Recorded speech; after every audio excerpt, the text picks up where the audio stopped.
told him I talk with my hands, so I don't know which way this microphone's going to go. I've just always been brought up that way, you know, Southern. Talk with your hands and maybe they'll pay attention. But I like to thank everyone here because that shows at least we have involvement in the community. And that is what's mostly the first step or the main step is acknowledgement that these things do go on. Human trafficking goes on. Beatings go on to women and men and kids. A lot of things go on unseen or either not wanting to see and nothing done. I'm Dawn. I have been in domestic violence since I was born. Anywhere from my parents beating each other to beating us, abusing us, to I've also been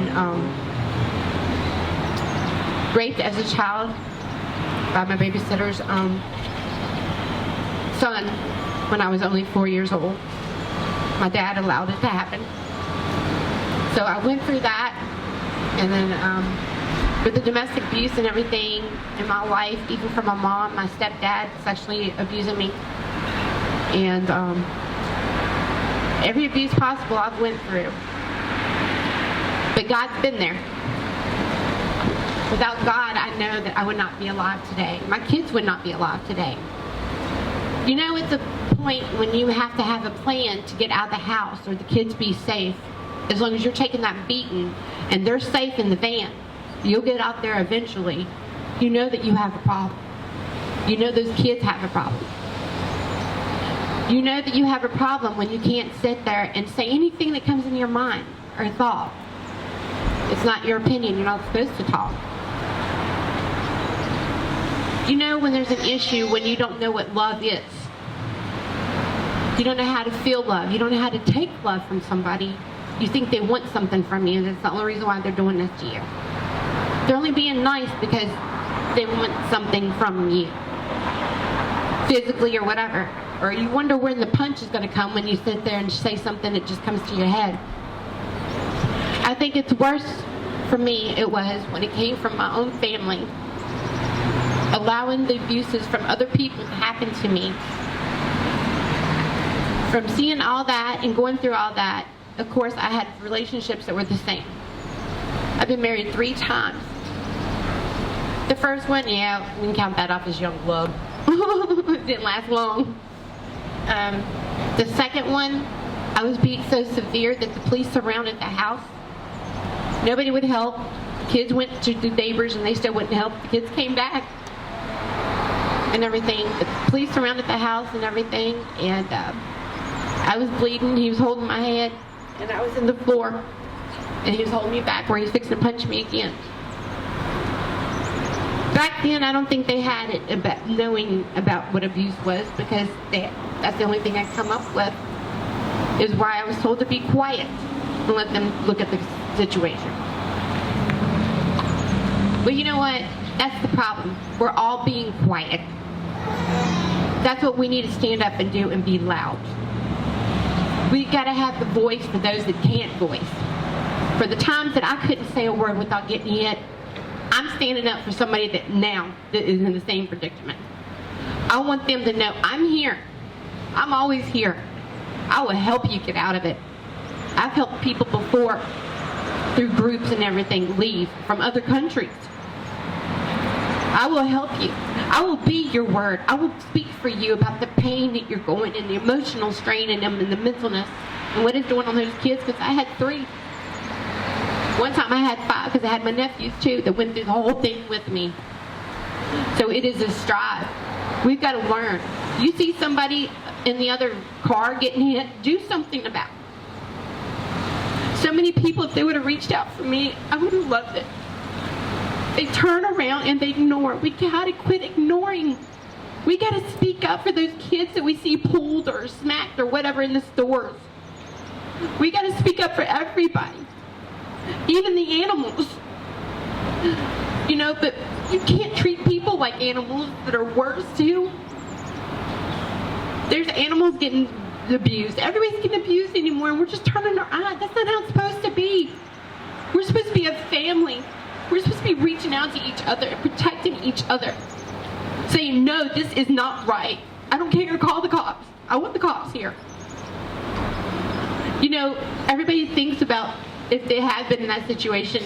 They know that if they do something, sometimes they think, well, she'll just get beat worse. Or, oh, they'll just have it worse. No, you get that cop out there, they'll get her into protection. They'll put them where they need to go. They'll get them to safety, and maybe it'll give an acknowledgement to wake up the guy or the girl that's getting beaten and say, hey, you don't deserve this. Nobody deserves this. We're all God's kids.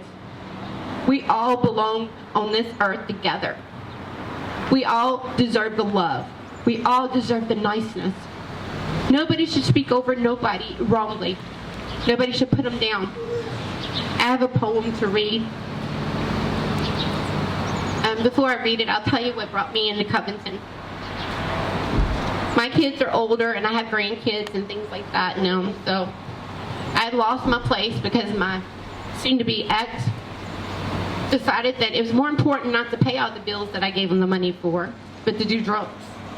In the process, he mentally and physically abused me to where I was in and out of the hospital. I was going crazy, I thought.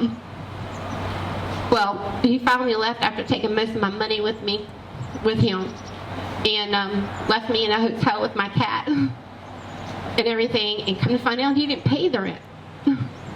I gave him the money, he said he paid. But, so I was living in hotels from hotels just for my disability. And eventually got to where I couldn't, and I became homeless. I was living under branches of trees and everything, behind stores and everything at night, no matter what the weather was. And then I decided to get a hotel room one night with my last bit of money because it was storming and I'm really bad. And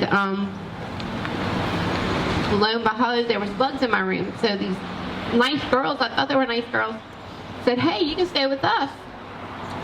So I went down there and everything, staying with them, and lo and behold, they said, hey, let's go out. I'm thinking, why not? You know, I'm 49 years old. I haven't been out for I don't know how long. They said it was all on them. Don't worry about it. We'll just change, take your clothes with you, and we'll just change over at her boyfriend's house or whatever. Well, come to find out, they stuck me in a truck. They kept trying to get me to smoke stuff and all this stuff in them. Eventually the truck pulled in near the hospital up here somewhere, near BP right there. I remember that. I ran with bare feet and nothing hardly wearing, and the only pocket that got me grabbed quick. I hit a BP behind the bushes while they came around a couple of times, and I was terrified. But I escaped the human trafficking that they were trying to put me in. I called Safe Homes, and I talked to Carmen, and she said, "Hun, where are you at?" And I said, "I don't know. I don't know where I'm at." I said, "It's a BP." She asked me if I seen the yellow and the red. I said, "I can't. I'm short." I could barely see the BP and everything.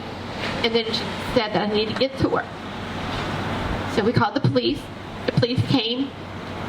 They suggested I go to the hospital. I did, and of course I was hysterical, crying. My feet were bleeding.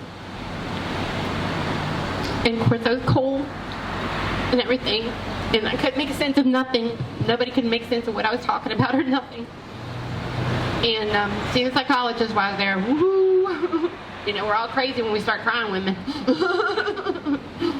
But I was dismissed and everything, and we had police officers come, and they helped me get back and get to Safe Homes to Carmen and Ashley that night. Well, that morning. But they helped me. And you know, without us working together, there is no path to safety. We can all start one process, but if there's nobody else to get to the safety, to help that tunnel, or to help that path go, then we're still stuck. And without them, the police and the doctors and Safe Homes that night, I would have been stuck behind the BP freezing. But I want to read a poem. Let me see if I can bring it up with one hand.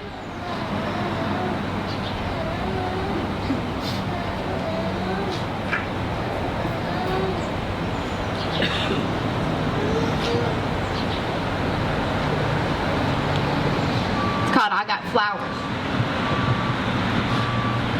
The original was actually wrote 1990 in the New York Times. The ones today have all been changed, but I am still looking into it. You can ask anybody. I'm still looking for the original. But this is what they have now. I got flowers today. It wasn't my birthday or any other special day. When we had our first argument last night, and he said a lot of cruel things that really hurt me. I know he's sorry though, and didn't mean it at all. None of the things he said even mattered because he sent me flowers today. I got flowers today. It wasn't our anniversary or any other special day. Last night he threw me into a wall and started to choke me in front of my children. It seems like a nightmare. It couldn't be real. There's no way somebody I love would hurt me so much. I woke up morning sore and bruised all over. I know he must be sorry because he sent me flowers today.